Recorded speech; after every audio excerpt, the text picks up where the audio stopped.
Assalamualaikum dear student. As you know that we have started chapter number 2 that is kinematics और kinematics में हमारे पास topic है 2.5 that is equation of motion. Equation of motion को हम किस लिए use करते हैं क्योंकि हमने इसी चैप्टर में पढ़े हैं वेलोसिटी एक्सेलरेशन कि वेलोसिटी कितनी होगी, डिक्रीज होगी, इंक्रीज़ होगी, एक बॉडी की एक्सेलरेशन कितनी होगी, डिस्टेंस वो कितना कवर कर रहा है। इन तमाम चीज़ों को मालूम करने के लिए हम इक्वेशन ऑफ मोशन यूज़ करते हैं। तो अगर हम एक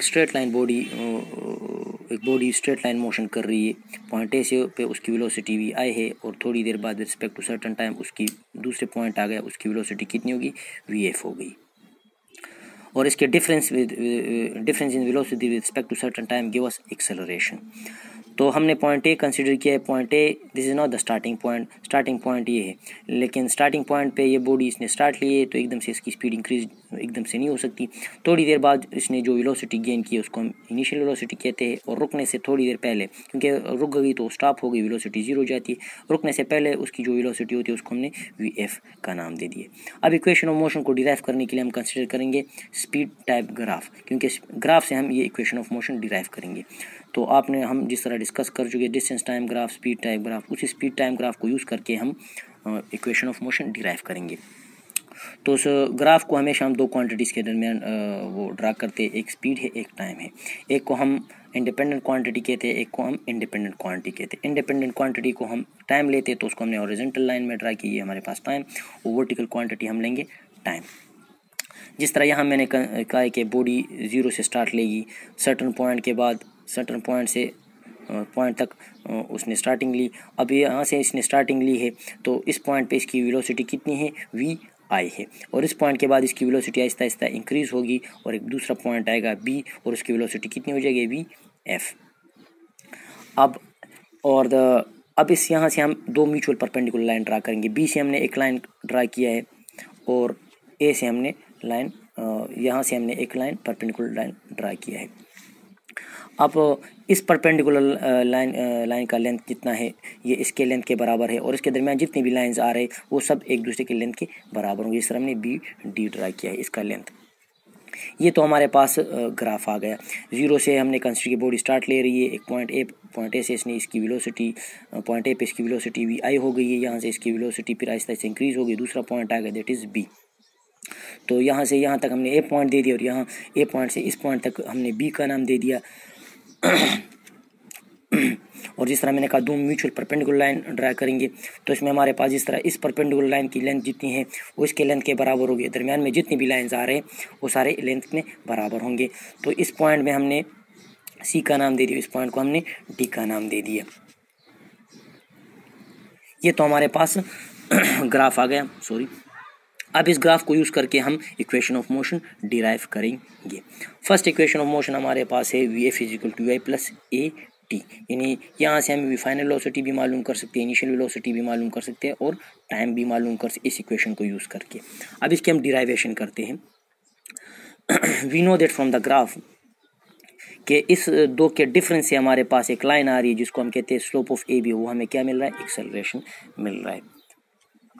और हमने एक्सेलरेशन यहाँ तक है, अगर हम यहाँ इतने ही पार्ट कंसिडर कर दें, क्योंकि इतनी के पार्ट से हमारे पास इस पार्ट के डिफरेंस से हमारे पास स्लोप आ रहा है, स्लोप ऑफ ए बी आ रहा है। तो हमारे पास अगर हम फुल फिगर को कंसिडर करेंगे, क्योंकि बॉडी ने ज़ीरो से स्टार्ट लिया है और यहाँ से यहाँ तक वेलोसिटी चेंज हो रही है, और यहाँ से इस पॉइंट तक velocity change with respect to time, वो हमें क्या दे रहा है, स्लोप दे रहा है। तो हमने यहाँ इस फिगर को कंसिडर करेंगे। लेकिन हमने बॉडी ने हमारे पास ज़ीरो से स्टार्ट लिया है, क्योंकि ये हम ए से बी से हम कंसिडर नहीं कर सकते, क्योंकि हमें अगर फुल फिगर लेना है तो ज़ीरो से इसने स्टार्ट ले ली। ज़ीरो से स्टार्ट लेने के वक्त अगर एकदम से बॉडी थोड़ी देर बाद एकदम से स्पीड अप नहीं होती, तो आहिस्ता आहिस्ता इसने जो वेलोसिटी की थोड़ी देर बाद जो इसकी वेलोसिटी गेन की उसको हमने वी आई का नाम दे दिया। तो अगर हम स्लोप ऑफ ग्राफ को देख करके हम अगर मालूम करना चाहिए स्लोप ऑफ ए बी किसके बराबर है हम मालूम, क्योंकि स्लोप हम मालूम करते हैं वाई बाई एक्स से, जिस तरह हमने प्रीवियस टॉपिक्स में डिस्कस कर चुके हैं। अब वाई बाई, क्योंकि हमने फुल फिगर कंसिडर करी ज़ीरो से यहाँ तक इनिशियल वेलोसिटी, और वी एफ को भी हम ज़ीरो से ही मालूम करेंगे। तो हमारे पास वाई बाई एक्स आ रहा है, और वाई हमारे पास किसके बराबर है, ये बराबर है हमारे पास बी डी के, B D. B from here to here इस लेंथ, और हमारे पास एक्स किसके बराबर है, ए सी के बराबर, दैट इज़ टाइम, वो ए डी है। अब हम, क्योंकि मैंने जिस तरह कहा आपसे कि यहाँ से हमारे पास इसके difference with respect to time हमें स्लोप मिल रहा है इतने पार्ट तक हमें, लेकिन हमने कंसिडर करना है जीरो से फुल फिगर, अगर हमें कंसिडर करना है तो जीरो से ए तक वी आई होगा, और जीरो से यहाँ तक हमारे पास जो पॉइंट बी है यहाँ से ये हमारे पास वी एफ, यानी फाइनल वेलोसिटी को भी हम जीरो से मालूम करेंगे, इनिशियल वेलोसिटी को भी हम जीरो से मालूम करेंगे। लेकिन फिगर में ये हमारे पास यहाँ तक डिफरेंस आ रहा है, ये फिगर हमने कंसिडर करना है, यहाँ से हमारे पास ये अननोन वैल्यू है हमारे पास, क्योंकि हम अगर जीरो से कंसिडर करेंगे तो यहाँ से यहाँ तक वैल्यू हमारे पास अननोन है। जिस तरह हमारे पास अगर मैथमेटिक्स में देख ले, हमारे पास अगर फुल लेंथ हमारे पास गिवन हो, फुल लेंथ 10 हो, और यहाँ से यहाँ इसकी लेंथ की 4 हो, तो हम 10 से 4 माइनस करेंगे तो ये अननोन वैल्यू हमारे पास आ जाएगी। अब अगर हम ये अननोन वैल्यू मालूम करेंगे तो हम जिस तरह करेंगे, इस पोर्शन को इससे माइनस करेंगे तो हमारे पास ये अननोन पोर्शन आ जाएगा। तो हमारे पास बी डी जो है हमारे पास बी डी वो बराबर है B C minus C D के। तो हमारे पास बी डी जो है वो हम माइनस करेंगे बी डी यानी B C minus C D, sorry B C हमारे पास जो है बी सी हम अगर मालूम करेंगे तो बी डी से हम सी डी माइनस करेंगे। तो अगर फुल लेंथ गिवन हो हमारे पास, जिस तरह मैंने कहा 10, अगर फुल लेंथ हमारे पास 10 है और ये पोर्शन यहाँ से यहाँ तक 4 है, तो 10 से हम 4 माइनस करेंगे तो अननोन पोर्शन हमारे पास मालूम हो जाएगा, क्योंकि हम कंसिडर करेंगे जीरो से जब कंसिडर करेंगे तो ये पोर्शन हमारे पास अननोन हो जाएगा। तो स्लोप ऑफ ए भी हमारे पास y बाई एक्स, और y हमारे पास क्या है, फुल लेंथ जो है वो बी डी के बराबर है, और यहाँ से हमारे पास ए सी और ए सी हमारे पास इन एक्स की वैल्यू कितनी है, ए सी है हमारे पास। अगर हमने इसका डिफरेंस मालूम, बी डी हम किस तरह मालूम करेंगे, हमारे पास ये बी सी हम किस तरह मालूम करें, इसके डिफरेंस ये पोर्शन हम माइनस करेंगे इससे, तो हमारे पास बी सी की वैल्यू आ जाएगी कितनी है, फुल लेंथ के से हम ये पोर्शन माइनस करेंगे तो हमारे पास वो आ जाएगी। तो बी सी हमारे पास है बराबर है B D minus C D, और ए सी जिस तरह मैंने कहा अगर ये परपेंडिकुलर लाइन है इसके लेंथ के बराबर, इसमें दरम्यान में जितनी भी लाइन आ रहे हैं वो सारे एक दूसरे के लेंथ के बराबर आएंगे, तो ए सी हमारे पास बराबर हो जाएगा ओ डी के। तो अगर हम फर्स्ट इक्वेशन में, इस इक्वेशन में ये वैल्यूज डाल दें, और स्लोप ऑफ ए भी हमें क्या दे रहा है, एक्सेलरेशन दे रहा है, तो स्लोप ऑफ ए भी किसके बराबर हो जाएगा, एक्सेलरेशन के, is equal to B D minus C D divide by O D. अब a is equal to B D हमारे पास किसके बराबर है, मैंने कहा ये फुल लेंथ है, और फुल लेंथ किसके बराबर है, ये v, ये फुल लेंथ यहाँ से यहाँ तक हमारे पास किसके बराबर है, वी एफ के बराबर है। तो वी एफ और सी डी हमारे पास किसके बराबर, this line, length of this line is parallel to this line, और वो किसके बराबर हमने लिए, वी आई के बराबर लिए, तो वी एफ माइनस वी आई, और ओ डी किसके बराबर है, टाइम के बराबर है, तो हमने टी ले लिए। इसमें हम डाल देते, तो अगर हम अरेंजमेंट कर लेते हैं तो टी को दोनों साइड पे मल्टीप्लाई कर, तो V F minus U I is equal to A T. इस इक्वेशन से हम अगर टाइम मालूम करना चाहते हैं या एक्सेलरेशन मालूम करना है तो वी एफ हमारे पास इससे भी मालूम कर सकते हैं। अरेंजमेंट और भी कर लें हमारे पास, तो V F is equal to U I plus A T. ये फर्स्ट इक्वेशन ऑफ मोशन हो गया। इस इक्वेशन को यूज़ करके हम मुख्तलिफ क्वांटिटीज़ मालूम कर सकते हैं। अब हम आते हैं सेकंड इक्वेशन ऑफ मोशन पे। सेकंड इक्वेशन ऑफ मोशन में हमारे पास इसी ग्राफ को हम यूज़ करेंगे, इसी ग्राफ को यूज़ करके ग्राफ सारों सब के लिए थ्री इक्वेशन ऑफ मोशन के लिए बराबर है। जिस तरह हमने स्पीड टाइप ग्राफ में पढ़ा था कि हमारे पास स्पीड टाइम ग्राफ जो है give us the distance area under the curve, जो हमें वो डिस्टेंस दे रहा है। डिस्टेंस हम भी मालूम कर सकते हैं, क्योंकि हम अगर डिस्टेंस मालूम करेंगे, सेकंड इक्वेशन हमारे पास गिवन है S is equal to Y plus 1/2 A T square. अगर हमारे पास इनिशियल वेलोसिटी गिवन हो और टाइम गिवन हो तो हम उससे डिस्टेंस मालूम कर सकते हैं। तो इसी स्पीड टाइम ग्राफ को यूज़ करके हम second equation of motion derive करेंगे। और स्पीड ऑफ टाइम ग्राफ में हम प्रीवियसली डिस्कस कर चुके हैं कि स्पीड टाइम ग्राफ हमें डिस्टेंस भी देता है, और डिस्टेंस हम किस तरह मालूम करेंगे, जो इस कर्व जो डायग्राम है इसके अंदर जितनी भी एरिया अंडर द कर्व है वो हमें क्या देगा, डिस्टेंस देगा। मतलब ओ ए बी डी से जितना इसने डिस्टेंस कवर किया है उसका एरिया हम एरिया मालूम करेंगे, वो एरिया हमें क्या देगा, डिस्टेंस देगा।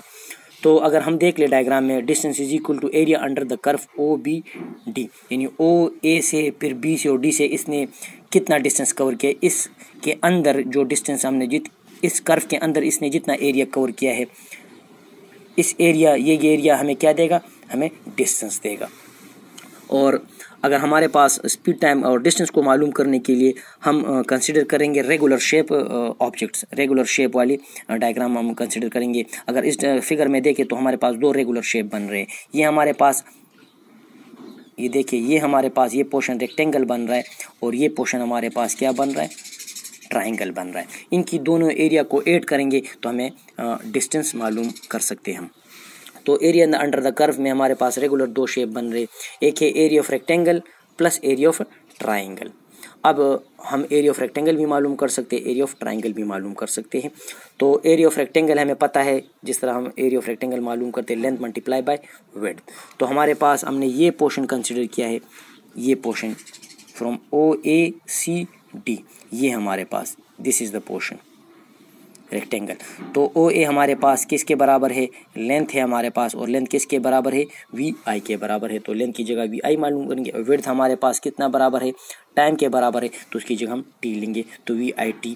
ये हमारे पास एरिया ऑफ रेक्टेंगल बन गया है। अब एरिया ऑफ ट्राइंगल हम किस तरह मालूम करेंगे, तो 1/2, क्योंकि अगर हम रेक्टेंगल का हाफ जो बन रहा है वो ट्राइंगल बन रहा है, तो 1/2 लेंथ मल्टीप्लाई बाय हाइट।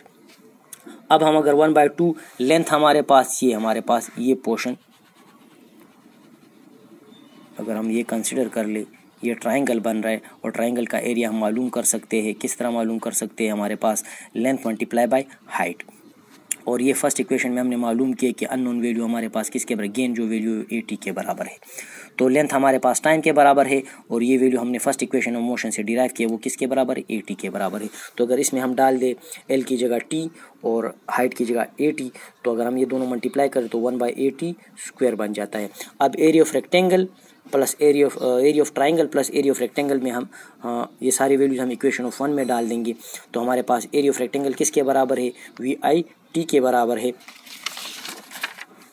ये VIT पुटिंग द वैल्यूज कर ले तो VIT प्लस, और एरिया ऑफ ट्राइंगल हमारे पास रेक्टेंगल किसके बराबर, 1/2 AT²।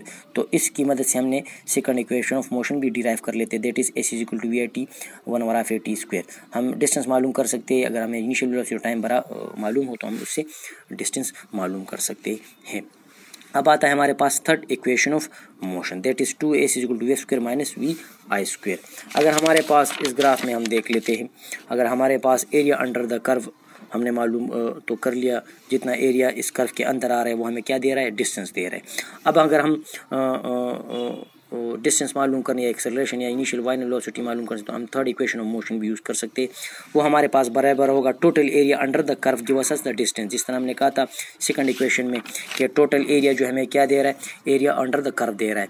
तो अगर हम देख ले एरिया को मालूम कर सकते, डिस्टेंस को मालूम कर सकते हैं एरिया ऑफ ट्राइपीजियम।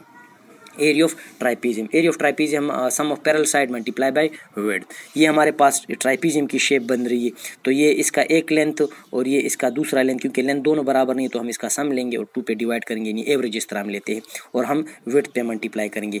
तो एरिया ऑफ ट्राइपीजियम हमें पता है sum of parallel side divide by 2, यानी एवरेज लेते हैं मल्टीप्लाई बाय विड्थ। अब सम ऑफ पैरेलल साइड ये है हमारे पास, अगर आप ग्राफ में देख ले,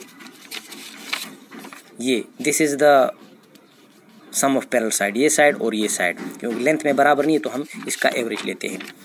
तो sum of parallel side divide by 2 multiply by width. तो सम ऑफ पैरेलल साइड, ये साइड हमारे पास OA multiply by plus B, OA plus BD। तो OA plus BD divide by 2 multiply by width हमारे पास किसके बराबर है, टाइम के बराबर है। अब O से A तक हमने कंसिडर किया इनिशियल वेलोसिटी और टोटल लेंथ हमने किसके बराबर लिए, VF के, that is VF divide by 2 multiply by time. अब T की वैल्यू हम मालूम करेंगे first equation by using first equation of motion, और फर्स्ट इक्वेशन हमारे पास क्या है, VF = VI प्लस AT। क्योंकि हमने T की वैल्यू मालूम करेंगे तो हम VI को इस तरफ ले आएंगे, तो इक्वलिटी के इस तरफ आएगा तो साइन चेंज हो जाएगा, माइनस हो जाएगा, = AT। हमने T मालूम करना है तो A को दोनों साइड पे डिवाइड कर लेंगे, तो हमारे पास T की वैल्यू आ गई। अब T की वैल्यू हम इक्वेशन नंबर 2 में पुट कर लेंगे, तो VF plus VI divide by 2 multiply bye VF minus VI divide by A। अब अगर आप मैथमेटिक्स में हम फार्मूला यूज़ करते A plus B A minus B = A² - B², ये नॉमिनेटर्स पे अप्लाई होगा। तो ये हमारे पास A टर्म हो गई, ये B टर्म हो गए, तो A plus B A minus B किसके बराबर, A² - B²। तो VF² - VI² डिवाइड बाय 2 ए। अब 2a को दोनों साइड पे मल्टीप्लाई करें तो 2ac equal to a square minus vi square. ये इक्वेशन ऑफ मोशन हमारे पास सारे इक्वेशन ऑफ मोशन हो गए। ये तो मुख्तलिफ इक्वेशन ऑफ मोशन यूज़ करेंगे हम फाइनल वेलोसिटी को मालूम करने के, इनिशियल वेलोसिटी को मालूम करने के, डिस्टेंस को मालूम करने के, टाइम को मालूम करने के। ये सारे इक्वेशन ऑफ मोशन हम यूज़ करेंगे। Thank you so much.